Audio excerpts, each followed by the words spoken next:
Hello again. Eugenics has a very poor reputation in the developed world. In the aftermath of the Black Lives Matter disturbances in the summer of 2020, University College London decided to change the name of the Galton Lecture Theatre in the university to Lecture Theatre 115. The man after whom it was named, the Victorian scientist Francis Galton, coined the word eugenics and was both an enthusiastic exponent of the practice and also a firm believer in the superiority of his own ethnic group above all others.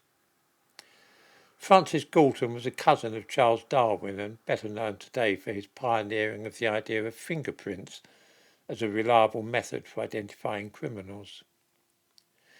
Eugenics, the word and concept which he pioneered, simply refers to the idea that just as we breed domestic animals to improve their quality, so too is this possible with human beings. It was, like scientific racism, to become inextricably tangled up with the Holocaust in the years following the end of the Second World War, and this fact alone was sufficient to make it a taboo subject after 1945. This was, of course, because the adoption of eugenic principles in Germany during the late 1930s morphed into genocide. The idea, though, of using cyanide to dispose of the Nutzlose the useless eaters, was circulating in Germany long before Hitler came to power.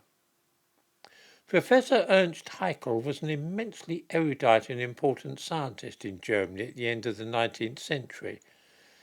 Haeckel's The History of Creation, subtitled The Development of the Earth and its Inhabitants by the Action of Natural Causes, was meant to be a thoroughly modern account of how the human race had arisen, according to all the latest evidence. Unfortunately, it's largely been discredited now. He believed that there was a hierarchy of human races and that they were related in some way to the primates, gorillas and orangutans and so on. It's all nonsense. If Haeckel's views on race are mistaken, what are we to make of his opinions on the subject of eugenics? In another book published in 1904, Haeckel sets out clearly the blueprint followed 30 years later by the Nazis. The title of The Wonders of Life, a popular study of biological philosophy, is probably not meant to be ironic, but in retrospect we can hardly view it as being anything else when we think of the events brought about by those who acted on the explicit advice contained in the book. Haeckel makes no bones about his straightforward approach to eugenics in a practical sense, saying, "Many experienced physicians who practice their profession in a spirit of sympathy and without dogmatic prejudice have no scruple about cutting short the sufferings of the incurable by a dose of morphia or cyanide of potassium when they desire it. Very often this painless end is blessing both to the invalids and their families." However, other physicians and most jurists are of the opinion that this act of sympathy is not right or is even a crime, that it is the duty of the physician to maintain the life of his patients as long as he can in all circumstances. I should like to know why.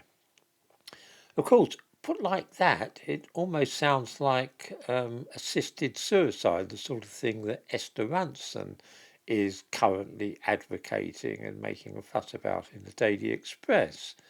But there's a little bit more to Haeckel's ideas than that. A brief account of where this particular train of thought inexorably led might not come amiss.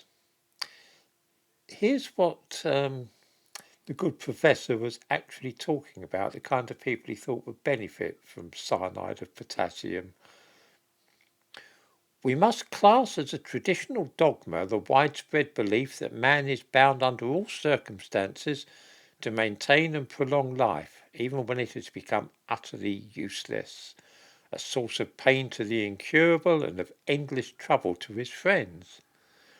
Hundreds of thousands of incurables, lunatics, lepers, people with cancer and so on, are artificially kept alive in our modern communities, and their sufferings are carefully prolonged without the slightest profit to themselves or the general body. In 1940, the Nazis, acting on a direct order from Hitler, began murdering disabled children. This was done by gas chambers using carbon monoxide gas.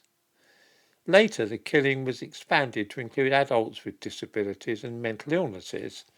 These were, of course, the lunatics, referred to by Ernst Haeckel in 1904. And 2 years later, the Nazis heeded Haeckel's advice about the use of cyanide for murder.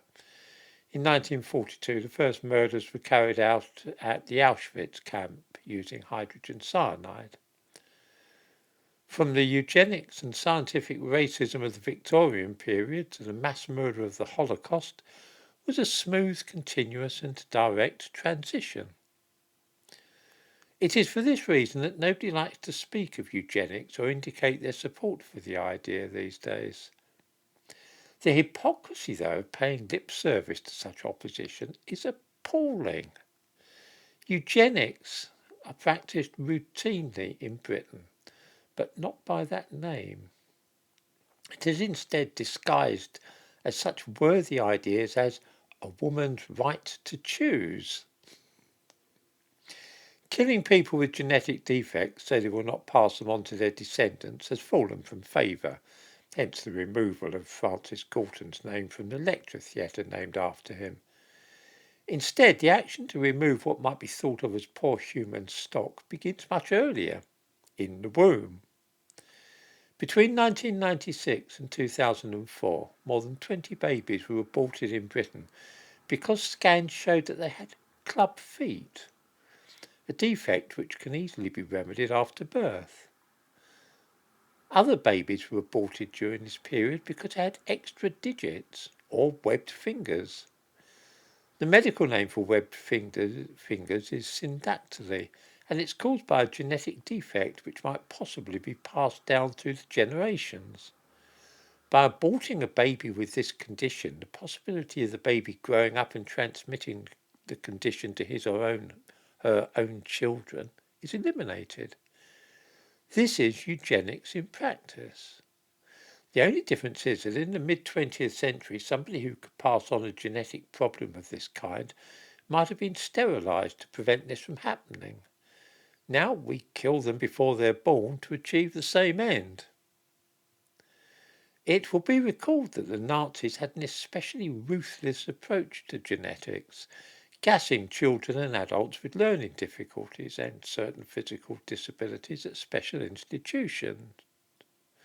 Tiergartenstrasse Führer was the chief one of these, by the way, in Berlin.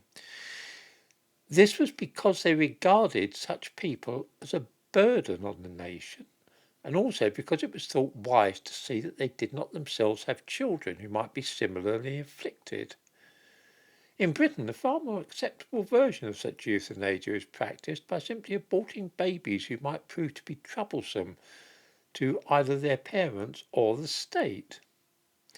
Every 12 hours in this country, a baby is aborted because tests have shown that it might be suffering from Down syndrome.